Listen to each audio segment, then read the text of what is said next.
Want to post it as long as. All right, everyone on Zoom, can you hear us okay? Yeah. Great, thank you. All right. Yes, we are hearing very well. Thank you. Yeah, you could speak with more clarity. I think getting into the maybe. Is this, or is this the microphone? Yeah. That's the microphone. Okay. All right, I'm going to bring the microphone a little closer. Is that better, guys? Maybe. All right, I'll try to also be loud. I usually don't have a problem with that. All right, welcome to the third in our CIIS seminar on study designs. Okay, great. On study designs, I'm Katie Rizzolo. I'm co-presenting. If you want to introduce yourself. Hi, I'm Shannon Burrows. And we are presenting on study design. So first, we always kind of like to introduce what CIIS is. Hopefully, I'll be able to advance slides somehow. Here we go. So CIIS is, I'm going to move this out of the way for everyone who's here. So we are all from the Center for Implementation and Improvement Sciences. This is a methodological hub for implementation science in the safety net setting. And we provide guidance, support, and innovation for research design, as well as education on implementation and improvement sciences for the BMC and BU community.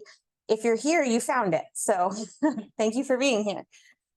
Two ways to mainly engage with CIIS. One is the educational seminar. So if you're here, you've already done that. Step one.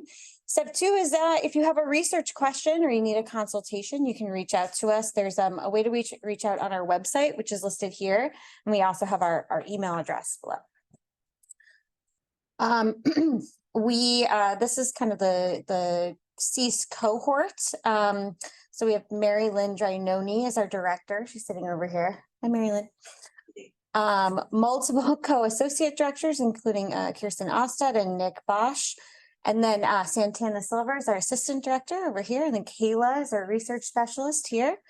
And then we have a number of graduated fellows and current fellows who are all involved with different projects related to implementation science. And we kind of range a variety of expertise. So Gabby is in neonatology. Catherine, who's here, is in endocrine. Shana's in ID. May, who's also here, is in developmental peds. And then I am in nephrology. So a lot of different areas. We have these seminars every month. So this is the third out of 8. So these are kind of the dates coming up. The next one's on December 14th, where we'll be talking about implementation strategies. All right, so getting into the meat of today's talk, our learning objectives are threefold. So the first is we will define study purpose and outcomes, and that's important for choosing study design. And then we'll describe different implementation study designs and describe how these differ in terms of how the participants are studied, how participants are enrolled, and then how the intervention is allocated. And we'll go through the strengths and weaknesses of these different approaches. And then lastly, we'll discuss evaluation design. These are all kind of important in the concept of how you design your study. Some of the slide did remain like that. Okay. So this is kind of the outline we're going to follow for the talk. First, we're going to discuss defining the purpose and outcomes of the study, which will kind of dictate what design you need. And then we'll talk about components of study design, including participant enrollment strategies. And then we'll discuss intervention allocation strategies, and then lastly, evaluation. So this is kind of the big picture slide. D&I work is the last step in a series of describing an intervention. The first 3 steps are describing if there's a relationship between an effect and an outcome, then looking at efficacy in a controlled setting, and then effectiveness in practice. But all of these are done with ideal conditions.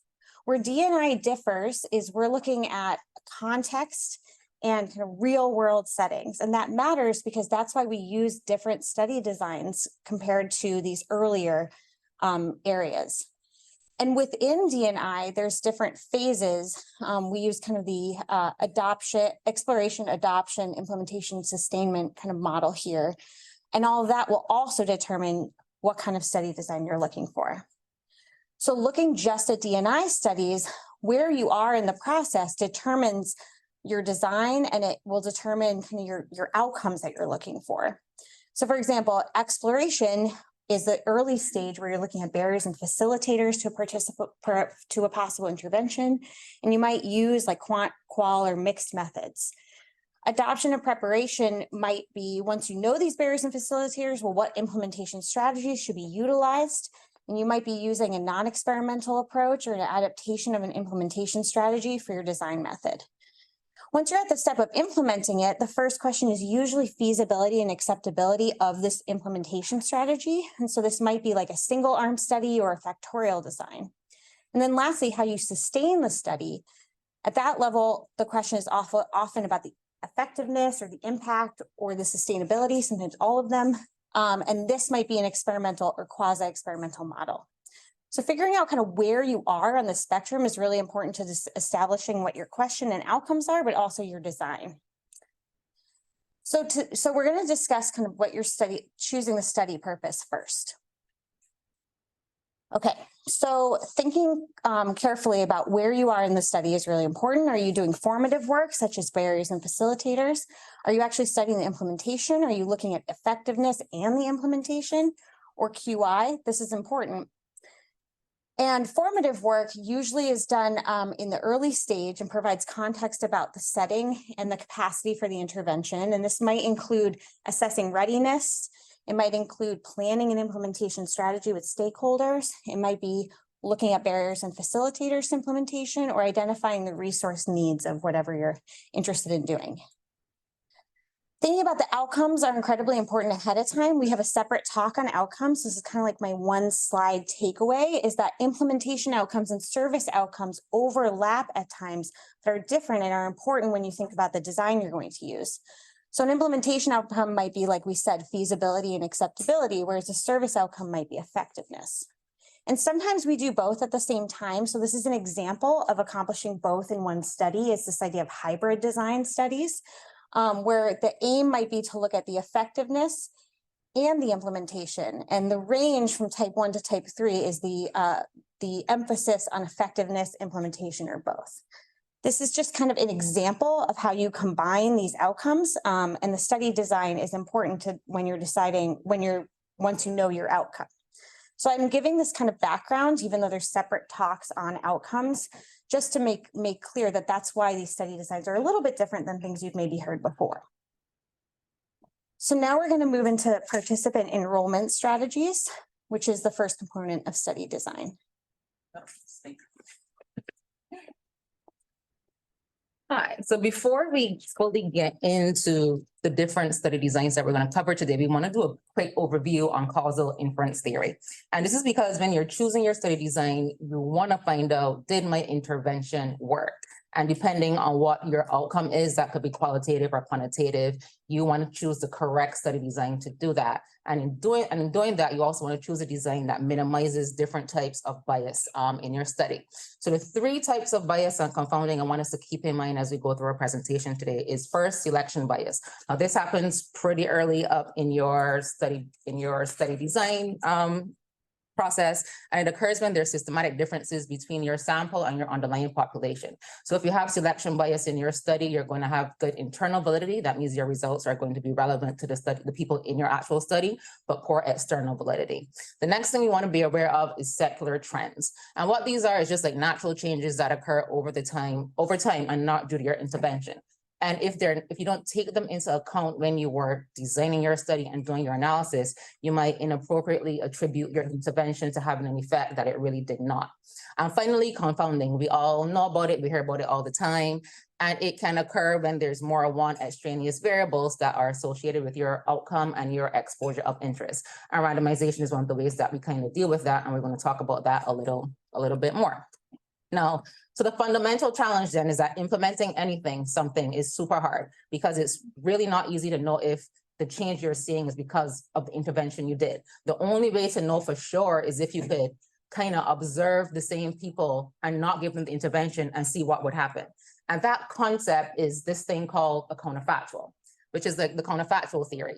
And I'm just going to go over this really briefly because it's one of the major underpinnings of like epidemiology and study design, even though it's something that can never actually happen. So it's weird to wrap your mind around it. What it entails is the observation of one person or a group of people at the exact same time under two different conditions, which, as we know, is counter to fact, so it's actually not possible to do.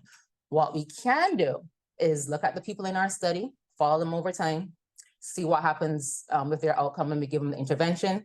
And then what we can do then is look at a control group of people, don't give them the intervention, and see what happens over time. And those people are kind of like your pseudo counterfactuals, so your fake counterfactuals. And that's kind of why randomized controlled trials are kind of like the gold standard study design, because they kind of get to making these pseudo counterfactuals that we have. And I'm sorry, the screen is going forward. And so just as an example, and this is really tongue in cheek, and this was a suggestion from Alan, a great example of a counterfactual, if you have the identical twins, you give one the intervention, don't give one the other, and you follow them over time and see what happens. A bad counterfactual will be these twins, because they're actually not identical in any way, shape, or form. And I just want you to keep in mind this concept of counterfactuals as we go through this presentation, because it's going to come up a lot as we talk about the different designs throughout the rest of this talk. Okay, so study design is determined by who is enrolled, how participants enrolled, and then how the interventions are assigned.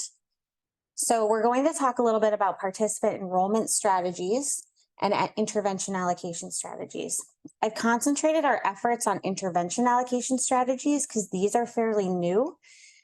Participant enrollment strategies, if you've ever taken an epidemiology course, or even I think in med school, they kind of covered this briefly, they go over these different kind of participant enrollment strategies. So these might not look as new as some of the intervention ones. So three main types of participant enrollment strategies. Case study is a phenomena of interest, where it's chosen kind of on the phenomenon, is useful for pre-implementation where someone has experienced this phenomenon. And you can use quant or qual methods. There's no counterfactual, and there's multiple threats to internal validity. A cohort study is when you follow a group over time. It can assess for multiple exposures and outcomes, prospective or retrospectively, and you can control for multiple confounders using quant methods, and then again, qual as well. It is costly and it is time consuming because you're following these people, especially if you're doing it in real time, can take a while. And then cross-sectional occurs at one point in time, and it's based on you look at exposure status and you're measuring the prevalence of an outcome based on that exposure.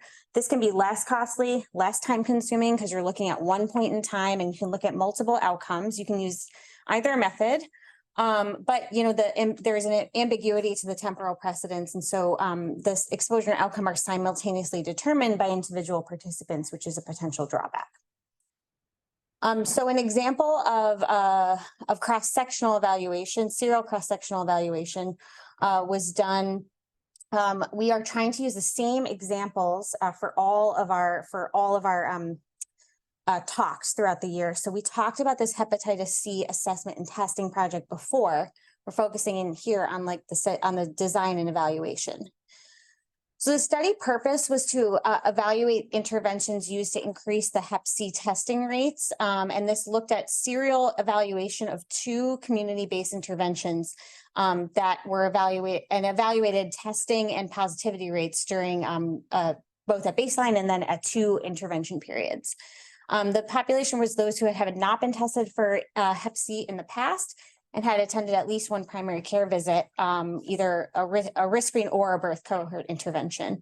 And the two interventions that were being assessed was a risk-based screener based on lifestyle risk, and then birth cohort intervention. Everybody after a certain age was screened.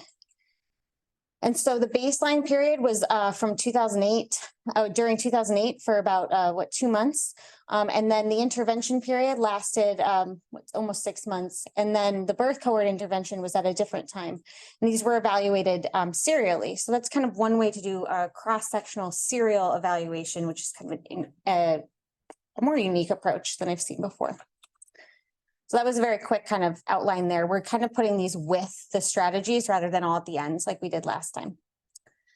So now we're going to talk a little bit about intervention allocation strategies. So you're back. So as Katie mentioned earlier in the presentation, when you're doing these kinds of studies, they're very different from your typical like efficacy trial where you're looking at stuff under optimum conditions. Because these studies are occurring in the real world, you need different approaches to answer different questions based on the setting that you're operating in. So just a brief overview, as I mentioned previously, your randomized controlled trial, that is the gold standard that everybody always harkens back to. But in practice, they're actually really expensive and really hard to do and not necessarily very practical depending on what you're looking at. And so that's why we're really going to focus on these quasi-experimental study designs, particularly the difference in difference, interrupted time series, and regression discontinuity, because they can really answer some complex questions. And if you enroll enough people, they can reduce your bias, and they're often much more cost effective as compared to using a randomized controlled trial. So we're going to go over controls briefly before we get into our quasi-experimental designs, and then we'll also talk about rollout designs. So first, pre-post. This is the easiest one that you can do. It's simple. You measure your outcome of interest in the pre-period. At baseline, you do your intervention, you measure in the post. The problem with this is that you cannot account for those secular trends that we talked about previously. And so anything that happens over time that changes breaks that concept and that idea of the counterfactual. And so you can't account for that confounding. And so it makes your results, and so it biases your results. So even though it's a pretty quick way to get data, get baseline information that you need, it's not like the highest standard that you can do. And that's where we then go into quasi-experimental. So it allows you to like intervene in a way that offers a minimally confounded control group and creates that better counterfactual that we keep talking about. And it's really useful when you cannot randomize, because it allows you to make that pseudo-randomized control sample that's really important for your inference when you get to your analysis stage. So the first one we're going to go over is the interrupted time series. Now, this is really great for interventions that are implemented at a specific point in time, and you know when that point in time is. And it's an improvement over a simple pre-post because it takes into account those secular trends that we talk about. So data in an interrupted time series study are usually collected at multiple time points, equally spaced over a period of time. And that's really good because one of the main point of an ITS is to look at if there's differences in the variation of your outcome in the pre-period as compared to the post-period. So two things that are really important when you're doing this study design is that you need a good set of data in your pre-period so you have a great idea of what the actual pattern of your outcome looks like. The other thing you need to be aware of is autocorrelation in your outcome. And what that really means is that any two measurements that are taken close in time to each other, so let's say, for example, this time point and that time point are going to be much more highly autocorrelated than this time point and that time point. And that's just something you need to take into account when you're doing your analysis. And there's several different approaches that you can take that will account for that when you actually get into the analysis phase of this kind of study. So as an example, we're going to go over a paper again. As Katie mentioned, we are trying to keep our studies consistent so that it's much easier to keep track. And this study looked at the implementation of phenobarbital for severe alcohol withdrawal in the MICU. And just as a reminder, while the study looked at, it was a mixed method study, and it looked at both acceptability and feasibility to the clinicians, but also looked at patient outcomes. And that's what we're going to focus on today's talk, because that's where we use the ITS approach in this study. Now, what the outcome for this, so what the study looked at was using phenobarbital as opposed to benzodiazepines in MICU patients with severe acute alcohol withdrawal syndrome. And the outcome of interest was monthly rate of mechanical ventilation. And the reason that outcome was chosen is because one of the adverse side effects of using the benzodiazepines is this prolonged mechanical ventilation rate. And the reason an ITS design was just really good for this particular study is that you were able to control for those secular trends that we talk about, because you were able to collect all of this like pre-implementation data to know what the variation in your outcome actually is prior to an intervention. And it also then minimized any like selection bias and confounding that could occur due to between group differences. So what this found is in the 403 patients that were included in the primary outcome analysis was that the mean difference in mechanical ventilation was 4.9%. And what was really interesting about this is that this was below the a priori non-inferiority margin. And the reason that approach was taken was because the hypothesis was that using phenobarbital would not result in any worse outcomes than the benzodiazepines, right? And that is what they found. And I want you to just look at this graph over here, which I can't see that great from this angle. But the solid dots, if you can see them, that indicates the monthly mechanical ventilation rate in the pre-period, and then the dotted line is the intervention, and you see the rate in the post-period. So what they did in this paper was they actually used an ANCOVA, which is an analysis of covariance approach in the ITS. And what that did was that was able to account for that autocorrelation that I mentioned previously. And so it shows the difference between the two time periods while accounting for any variation that may actually be occurring because of the autocorrelation and not your intervention itself.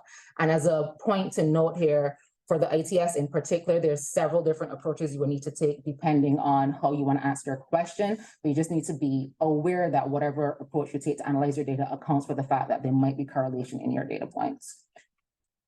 So secondly, what we're going to do now is a difference in difference. So this is called like a controlled pre-post. So what you do is you measure a control group who did not receive your intervention of interest over time, and they act as the control, as your kind of like a kind of a counterfactual to show you the secular trends in the outcome prior to if you didn't get the intervention. And then you evaluate the change in outcome in your intervention group in the pre-period versus the post-period.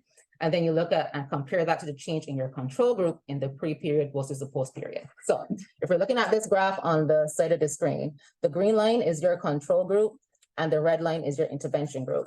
And for the difference in difference they design, what needs to hold true is that there needs to be this parallel assumption. And what that means is that the difference between the control group and the intervention group is constant over time in the absence of an intervention. And so what this dotted line represents is like your unobserved counterfactual for your intervention group. So the difference between your unobserved counterfactual and intervention group and the actual observation is your intervention effect. And then you look at the difference between this, between pre and post, and look at the difference between pre and post in the control group, and that really tells you the effect of your intervention, if that makes sense. Now, there's no actual statistical test for the parallel assumption. What usually has to happen is you do a visual inspection. So what that means then, and can also be a limitation to this approach, is you need to have a fair set of data in your pre-period that you can actually really tell what the relationship is.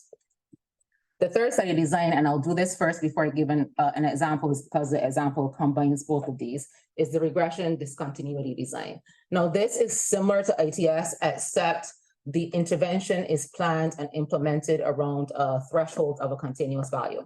So what that means is if you're like working in a hospital, you're want to give an intervention to people with an A1C at a certain level, or a weight or blood pressure of a certain level. And that's what that continuous threshold is. So you just choose a threshold. It has to be clinically relevant and clinically meaningful, and you do an intervention at that threshold. And the hypothesis is, and what this is predicated on, is that people on the sides of a threshold are more likely to be similar to each other than people's on the wide ranges. So if the cutoff for an intervention is a value of 6, a person with a value of 6 is more similar to somebody with a value of 5. That person with the value of 5 is going to be your counterfactual, because you're more likely to be similar to that person as opposed to someone with the value of 1, if that makes sense, right? And while that's great, the caveat is that that threshold can't be changed. It has to remain constant. It has to remain in your study. And because you're recruiting around such a narrow threshold, you usually need a much larger sample size to get the power that you need. And the other thing that you need to keep in mind is that this does not like me, is that you need to have your correct functional form. And what that means is that when you're thinking about what is the relationship with this continuous variable, if your assumption is that it's a linear relationship, but it's really like a curvilinear relationship, then your inference is going to be incorrect. And so that's something, again, you have to collect data over a period of time to really get to understand what that relationship looks like. So as an example, we're going to look at a paper, and this isn't one that we've done yet. Oh yeah, sorry. I can't see. I don't have my glasses. What did they say? Hold on. Make it bigger, right? Can you? Can I? What about a health policy? Political, wait, hold on. The person just asking.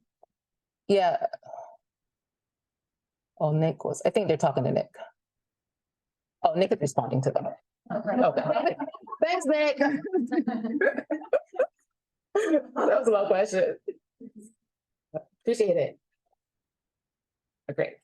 So the example we're gonna go over is the novel tool for evaluating the effectiveness of a readmission reduction initiative. And this combines the regression, discontinuity, and the difference in difference design. We're not going to, okay, now it's. Yeah, okay, great. So the purpose of this study was to evaluate multiple and simultaneous hospital readmission initiatives to reduce readmission.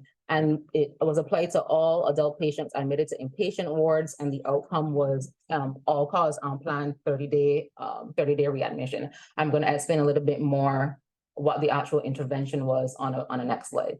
But the reason the RDD and difference in different approach was used for this study was because, again, it was able to control for any effects of secular trends, and it negated the need to simultaneously enroll controls from like other sites, which can be cost prohibitive and time consuming in study designs. So the baseline period for this study was from February 2015 to January 2016. And the implementation period was from February until October of 2016. And then post-implementation was a year after that. And in the analysis phase, you don't actually include any data from this like scale up implementation period. You just do the pre-period and the post-period for this. So I want to talk a bit about how this study worked. So what happened was patients were assigned this risk score, and this risk score was based on data from the EMR. And it was into 4 categories: for either low risk, moderate risk, higher risk, or a super utilizer. And based on your risk score, you receive like increasingly intensive interventions that were implemented to prevent hospital readmission. So low risk didn't get an intervention, moderate risk got like a phone call, higher risk got the phone call plus like additional services with social work, et cetera. And super utilizers got like a whole bundle of interventions that was aimed at reducing their readmission.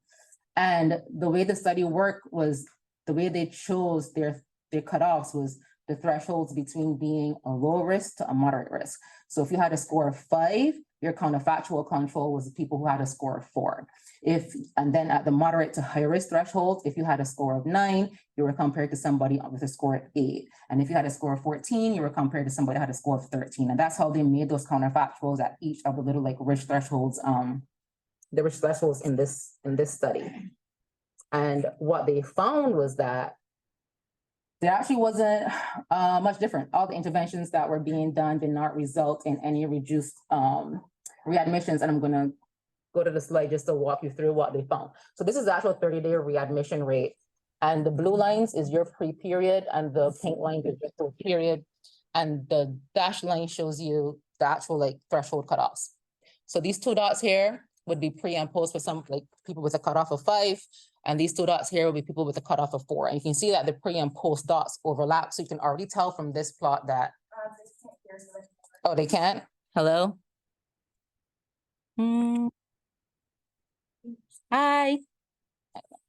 And at what point could they not hear me? Okay, someone just put in the chat. Okay. Okay. Oh, just a minute, just a second. Like the real me. Yeah. Do they need to like go back a slide? Because then. I think it might be the person who might be having drum issues. So. Oh, okay. So this slide just shows you the actual readmission rates in the pre and post period for each of the threshold cutoffs. So again, we'll say these are the people with a score of 4, and you can see that they're dots overlying. So just looking at it visually, you can tell that they don't have a difference. Same thing here with the people of the score of 5. You can tell there's not much difference there. We go to the moderate to higher risk threshold. Again, there's overlap. Same thing with our higher risk to super utilizers. There's overlap. So then when we go to the graph that actually then like plots our differences, we have our mean difference here and our standard errors for the people in the low risk with the score of 4, same thing for the people with a score of 5 in the moderate risk. And just looking at these two, just visually looking, you can tell they're not going to be significantly different because these standard error bars, there's like overlap.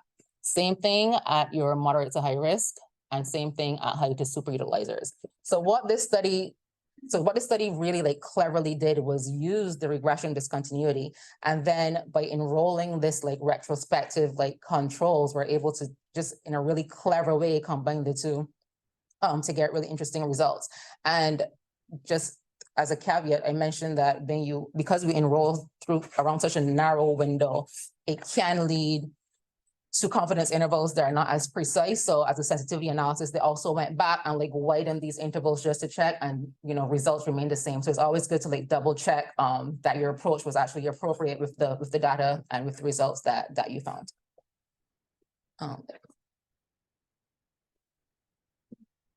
Okay, next we're going to talk about rollout designs. So this is kind of an umbrella term that includes a lot of cluster studies. The basic idea behind rollout designs is instead of doing a pre-post where you're having one clinic who has nothing and then they have the intervention and you're looking at the differences, or they have one thing and then they change to another thing like the phenobarb intervention.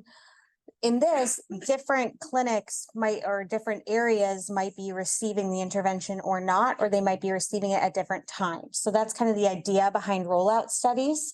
The strength is that it's not practical to train like large communities all at once, and it allows you for robustness, because you can, you are assigning this intervention to different clinics at different times, so you can be quite robust. You have a higher statistical power with this, but it can't withstand unexpected events. Like say you wanted to do a cluster study right before COVID, that would be really difficult. And you need a large number of sites. You need a lot of sites to be able to do this. So a stepped wedge cluster RCT is one example. So this is when the intervention is started sequentially at randomly chosen sites. It's kind of like a controlled pre-post, but you have a number of different sites at different times. So the strength is that every site gets the intervention eventually. So there's like equity in that, and it limits contamination of an individual site, which might be, an outlier on a national curve, for example. And it's cluster randomization. So there's wave consent. I actually don't know a lot about that. For weaknesses, you need many sites, and the power calculations can be a little bit more difficult because you have to think about site and time correlations. And the secular trends can confound, as well as blinding is quite difficult because both interventions, all sites have had both sides of the intervention, so they probably know. A cluster RCT is organizational randomization, which is used to assign which cluster will receive the intervention as it's rolled out over time. So it's kind of similar to a stepped wedge, but not every clinic, for example, will get this intervention. So it rules out contamination, and you can use quant or qual analytic approaches, but again, difficult power calculations, and then not all sites receive the intervention. So there's like an equity concern there. So I felt like this was the most helpful part to understand the differences here. So up at the top left, we're seeing a parallel cluster study where, say you have 6, I'm just using clinics as an example. If you have 6 clinics, half of them get the intervention and half of them do not. And then you look at the differences between them. Whereas a stepped wedge, which is right below it in the lower left, that shows every cluster, every clinic in this example will eventually receive the intervention, but at different times. So now we're going to move on to evaluation. I don't know if we should check the chat again. I was gonna say, if Corinna maybe wants to unmute herself to ask the question, Nick wasn't able to respond yet. Where is the question? It's above that. Do you just want to have her unmute herself? It was kind of a long question. Yeah, sure. If you want to, Corinna, if you want to unmute and ask your question, that would be great. That's it right there. There you go. Well, can you hear me? Yes. Okay, thanks for the space, guys. I'm not so, I have not very improved English, but I will try to speak with you. My doubt, it's exactly about this, the design to study impact of a program. We have initiated an interventional program in our university, and now we want to see its impact in population. How can I say?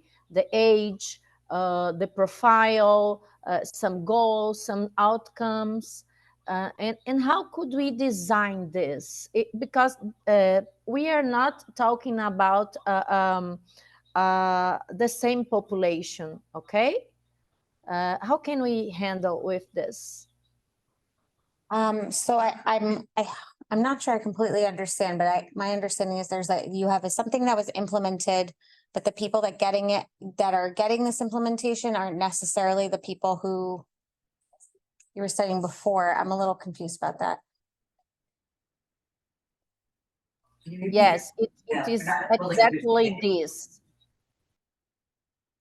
I might need to know Okay, these. so I can read what you have in the chat. Okay. So there was a health policy or program was implemented at a specific moment in time. And the objective is to see differences between the populations enrolled before and after the program implementation. Okay. So in the same population. So it is the same population. I think it's the same population, but I think what But happens. not exactly the same individuals. Yeah, same population, Right. but different individuals, yeah. Right. So, I mean, I think off the top of my head, and anybody can kind of chime in who knows this better than me, sounds like something like an interrupted time series could work pretty well. Where you have like the kind of people in this, I'll just keep using clinic as an example before, and then this implementation gets put in, and it's different populations in the clinic after, but you're looking at the change kind of over time. And they often look by month, or by, every couple months to be able to see the trend. Yeah, you just need to know you collected data in the period before you implemented it. And Nick, Yes. We collect for 2 years and then implemented the program, and then more 2 years. yes, I would say probably ITS would be a really good strategy. I don't know if Nick has any thoughts he'll put in the chat. We're happy to talk with you more. Yeah, we're also happy to talk with you more kind of after Sorry, this. can you hear me? Yes. Yeah, We can't hear him. yeah. Oh, there he is. Yeah, this is Nick. I was just going to add that when you're looking at an outcome of a population afterwards, those outcomes can be those demographics. So I agree. You can use interrupted time series and look at differences in age, race, as just become your outcomes. So you can use the same methods and just look at different variables that are related to defining who the population is as outcomes. Yeah. And we're happy to talk more about this. You can email us or submit for discussing your research question. We'd be happy to discuss. We're just going to talk a little bit about evaluation. This is the big overview. This is like a mouthful, this whole. Yeah, it is. Will you please keep going? There we go. Okay, so we're talking about evaluation. We're going to talk about timeframes and then data types. And again, overview. So first, thinking about the evaluation approach, we're thinking about more than just effectiveness, right? We've covered that already. Like we're thinking about the context, external validity, and we've already discussed that our last talk was about frameworks, but evaluative frameworks can really help here. So I put REAIM up here. That's one of many. So kind of thinking like all these talks kind of go together in the end. So evaluative methods, first of all, we have individual talks on these different methods. So this is like your one slide overview that evaluation methods can include a qualitative approach, which might look at barriers and facilitators, implementation factors, or might help you understand why an evidence-based intervention was implemented, or thinking about strategies for facilitating that. Quantitative methods can be used to test assertions or confirm hypothesis, to predictors of implementation or impact. And then mixed methods combines both. So like my one slide on mixed methods is that you take qual and quant data and you either merge them, you can connect them, or embed them together. And so there's a whole separate talk on this, but you can use a number of these different approaches depending on your on what you're studying. And then there's the time aspect of how you're going to do this implementation. So a formative evaluation is an ongoing method of evaluation. It's iterative, and it helps evaluate which aspects of the design are not working well. collecting real-time feedback. And that's incorporated into the study design, and you can use both quant and qual methods here. Summative evaluation is usually done right at the end. So that can look at the research impact or output and provide details if the goals were achieved. So I really liked kind of this, I got this off like Google Image, but it looks at like when the chef tastes the soup is formative because they might make changes, they might add salt or spices, and it will, you know, iteratively improve, hopefully. Whereas when the guest tastes the soup, that's the end product. They can't really change very much about it at that point. That's kind of just the output. And so thinking about one strategy for evaluation was a study we covered in our last talk as well about naloxone distribution in the ED and how they did a formative evaluation. So the purpose of the study was to look at acceptance and uptake of naloxone in the ED and assess for facilitators and barriers to implementation. The formative evaluation was looking at barriers and facilitators to this policy and understanding how to improve it. And so qualitative methods were used kind of iteratively throughout the project.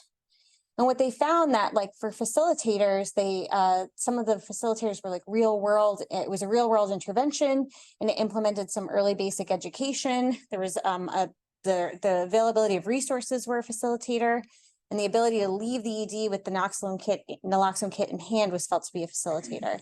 There were a lot of barriers, and this was really great to know kind of midway through the project because you're able to change some of these. So like policy-related barriers, workflow barriers, patient-related barriers, barriers for like staff responsibilities or education of the providers or the patients. So all of these were barriers that, you know, if you do a formative evaluation, you're able to maybe iteratively make these changes. So in summary, first, study design is determined by who should be enrolled, how they're enrolled, and how the intervention is going to be assigned. The participants and time frame from which they're followed determines the selection of how you enroll the participants. And studies of the intervention can determine additional designs based on how the intervention is allocated. And these studies can be evaluated across different time frames. That's the end of our talk today. We have these talks once a month. The next one's December 14th. And they're always here. And this is the correct QR code today. So with that, any other questions would be good. Let's see. I have some in the chat. Okay, great. Anybody in the room have questions? Just think many people know that this is a mouthful. This is like the hardest one, and we're available for consult, for support. Different members of our team have different levels of expertise in different areas. Yeah, definitely. Okay, please take the survey so we know how to improve these for next time. Someone has raised their hand. Please come off mute. Yeah, come off mute if you have a question, please. Hi. Thank you for the nice talk. I'm Obrar. I'm one of the faculty in the Department of Neurology. One of the questions I have is, actually, I have two questions. One is, how do we determine the time frame in which we, like the ideal time frame in which we collect, you know, baseline data and determine the time needed for an intervention, and then measuring the, you know, the post-implementation data? That's one question. And the second one is, how do we kind of choose our patient population if they are very diverse? How do we account that? For example, you know, there is different level of literacy. I think that is the most challenging. Let's say we're trying to implement an educational material, but there's a very variable level of literacy. How do you select the right patient population for the intervention, especially that we're doing it in the real time? That's it. Yeah, those are both good questions. As far as the first question, again, anybody who's got any thoughts here? I'm thinking you asked about 3 time periods, right? You asked about Yeah. pre-intervention period and post. So intervention period is probably what the intervention period is. Like if you decided that this is a 6-month intervention or this is a 3-month intervention, that one's the easiest in some ways, right? How long is that intervention period? Do you need multiple cycles? What do you need to test it? I mean, the pre and the post period, depending on your design, but as long as like for an ITS, you really want a chunk of time. Yeah, I think it's also gonna depend on how frequent your outcome is, because then that would impact your power. So if it's an outcome that happens really frequently, then you need a shorter follow-up time. But if it's a rare outcome, then you're gonna need like a longer follow-up. So kind of having an idea of that, but looking at your pre-period is gonna tell you how long your post-period probably needs to be, because you can look at your pre-period and be like, how often does this outcome happen in a year? And then that can really tell you, do I need to go back further, and do I need to collect data for longer after I did my intervention? I see. So do you recommend doing a power calculation before that? Yeah, a power calculation is gonna be critical before you start doing anything, because it's gonna really inform a lot of your study and let you know what's actually gonna be feasible to do. I see. Okay, thank you. I think there's some comments in the chat too, I can't read that. If Nick is responding. Nick is just saying exactly what you said, the power is determined for ITS, at least by the study months, the more study months, the more power. Right, yeah. And so ideally you want to do it for as long as you can with something like ITS. And then the second half of your question was about how to account for diversity in the patient population. It's power, right? You're gonna have to deal with power, right? I mean, if you have a more diverse population, you need more individuals. Then if you have a control group, it would be helpful to look and see Yes. as a difference between who's enrolled and who's not enrolled, and that way you can Right. see if people who with better literacy, for example, are more likely to take further. And you might want to limit. Yeah, Yeah, maybe you wanna focus it's on a lower literacy, at X level, right? trigger sensitivity analysis. Yeah, or Who it works sensitivity. with, Yeah. who it works for. The This more categories, the more power. question in the chat says, any experience with evaluating pilot programs for quality improvement, non-research, but in practice and using identifying appropriate framework? What would be the approach here? We have a lot of experience doing this. What do you mean by what would be the appropriate approach here? Like helping you think through I'm not sure I understand the question. Yeah, I don't either. Framework or study design? Or both.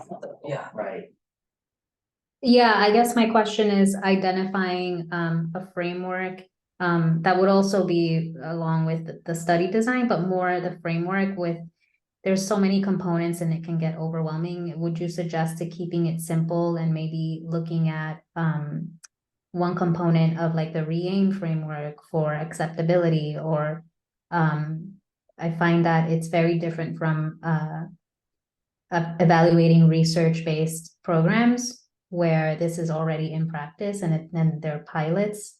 And so, yeah, I guess I'm curious. I guess it depends on what the goal would be, right, of your intervention. If your intervention is to reach certain amount of people, that would be the main outcome, right? If your intervention is, I think what's the goal of the intervention, and the framework and the metrics you choose should relate to that, but I think for QI, yes, we would recommend keeping it simple. Okay, And, that's helpful. Yeah. But also, these are the types of consults I think we get Yeah, a lot. we would have to talk with you about this stuff. So we'd be happy to talk in a little bit more granularity. Make it more rigorous, make it publishable. Yes. Thank you so much. Anyone else? Okay. All right. Well, thank you guys so much for your time. Please let us know how we could improve, and we'll see you next time. you.